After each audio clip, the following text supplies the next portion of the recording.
Hi my loves, so today I have another haul for you. I haven't done one in a while and that's why I have accumulated a lot of things I can show you. I start with the one that I'm binge wearing and I actually have it for a while. It's Tresor La Nuit Nude, and this,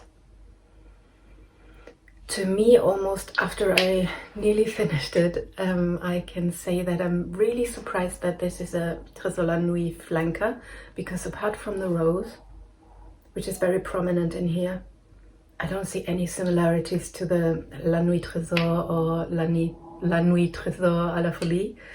This reminds me of Lancome's Idole, and I wouldn't be surprised if that was meant to be a flanker of Idole instead, because to me this has the same sparkliness, the same rose. I even think there's a certain fruitiness. It doesn't really smell of pear, but it could be, you know, it's a little fruity. Vanilla and coconut, and at the beginning I smelled something that reminded me of a fairground, something like toasted almonds or toasted nuts, but I think it's the coconut and the vanilla and the sweetness. It's very, very sweet. But I crave this scent, so whatever I wear this with it somewhere on my body, mostly here, because yeah, I'm literally addicted to this one. I already have a backup, of course, because I found it cheap, and then yeah, you know me. And if you don't, that's how I roll. Next one.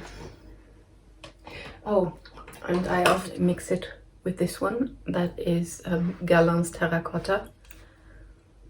Very powdery vanilla, and it gives me more of this sunny coconut vibe. So I'm binge wearing this one as well. It's really nice, very powdery. I don't know, if you don't like powdery vanilla sweet, you wouldn't like it. Speaking of powdery vanilla, this is the Shalimar, the new one that came out. I really can't pronounce it, so I'm really sorry. It's this one. Something vanilla. It basically smells as if you mix Shalimar with this one. It's like, it's a similar powdery vanilla like this one. Very, very powdery. And it does smell of Shalimar, so... Oh, this broke.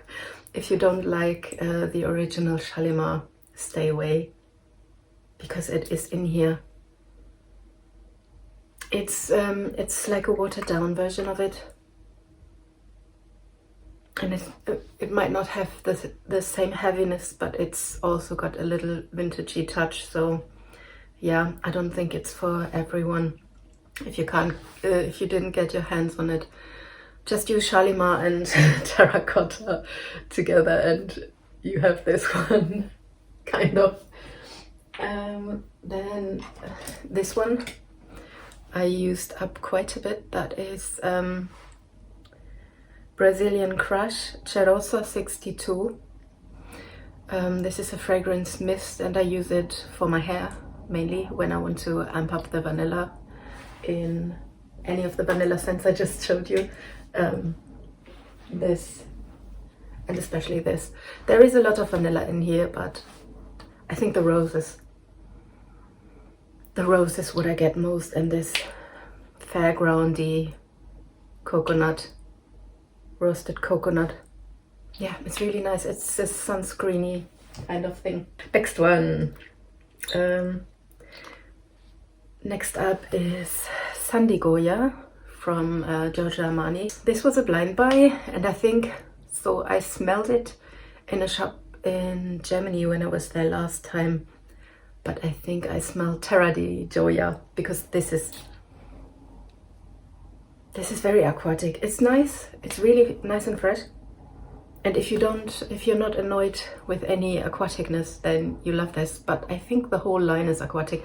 My flatmate has Acqua di Gioia because I bought it at the airport, and I just got so annoyed after a while. I love the scent. It's like a minty, almost like a spa-like scent. It's so good. I love it when she walks past me and she sprayed it. It's just amazing. But on me, I get so annoyed from aquaticness. I don't know why. So I'm probably gonna sell this but yeah, got that too. Then I binge wore this one also. This is Very Good Girl by Carolina Herrera.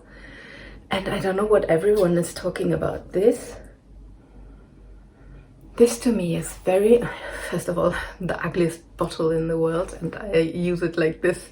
I take it like this in my bag, so it's even uglier.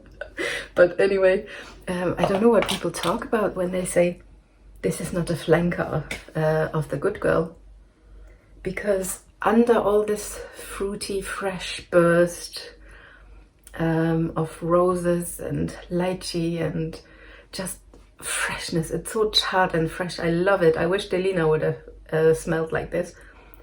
But having said that, it smells a little cheapish.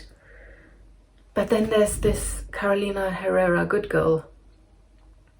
Underneath, it's almost like one of the angel flankers where the original angel is underneath. In fact, it reminds me a little bit of the angel flankers, because also the Good Girl reminds me a little bit of angel. But yeah, that's what my nose pulls out of it anyway. So I also binge wore this one because it's so fresh and yeah, inoffensive and nice. Then I blind bought this one because I heard everyone raving about this and how it wouldn't smell like the original, but it had this creamy ice cream sorbet super niceness. And to me, okay, when it opens up, it's Dolce & Gabbana light blue. There's no question about it, but it's amped up the sweet factor so much. It's almost like pink sugar is added to this. I do smell the sorbet and there's raspberry, and you really can smell it, but for me this is so much Dolce & Gabbana light blue. It's nicer in the dry down, but I don't think I'm gonna wear it this, so I kept the box and I'm gonna declutter this one and pass it on. But I got it cheap in TK Maxx.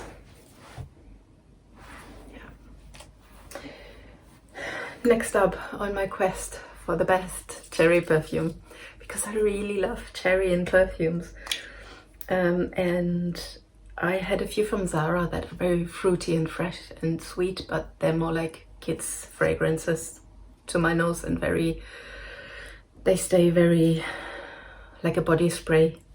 So that wasn't my thing.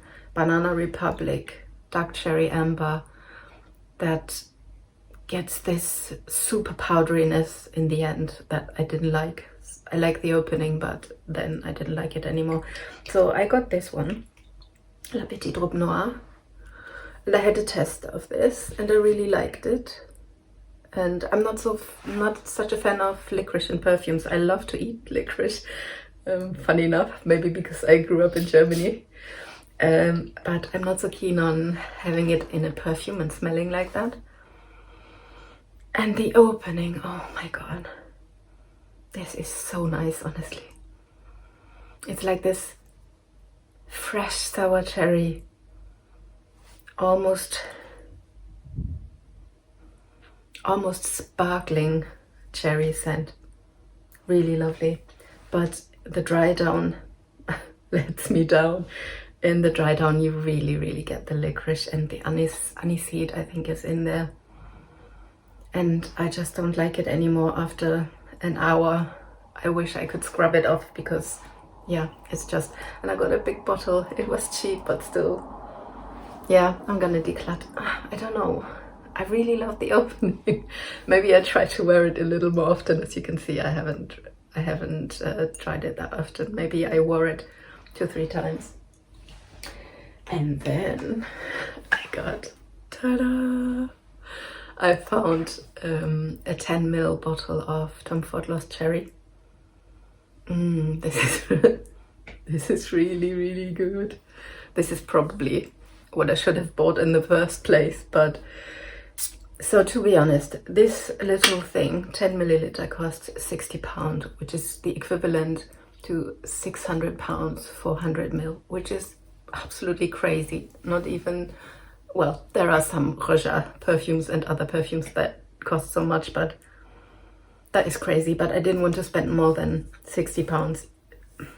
And it's in relation, it's craziness, but yeah, I didn't want to commit to more because I have so many and I think this is enough. And should I really get so addicted to it that I need another bottle, I will probably wait for Black Friday maybe, or Boxing Day here in the UK. That's Lost Cherry, amazing. Dark cherry, hasn't got any annoying powdery dry down or anything like it. And ta-da! I also got my absolute favorite Tom Ford scent of all times.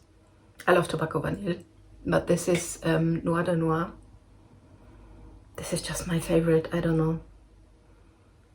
This is mysterious and dark and spicy and smells like dark chocolate and red wine. Nutty. I don't know where that comes from, but that just came to my mind. Oh, it smells like velvet, like heavy velvet. Yeah, I just love this. One of my favorites. I have the Armani Club de Nuit Intense, and it is super similar, but there is a difference. I really wanted the original back, and yeah, that's what I got. This is not as expensive. This is only 460 per 100 ml equivalent, so this was £48 and I got it with 10% discount for signing up to a newsletter. So yeah, that was my little haul. That was all that I had for you today, and the light is also going, so I better stop filming. Thanks for watching my video, and I see you in my next one. Bye!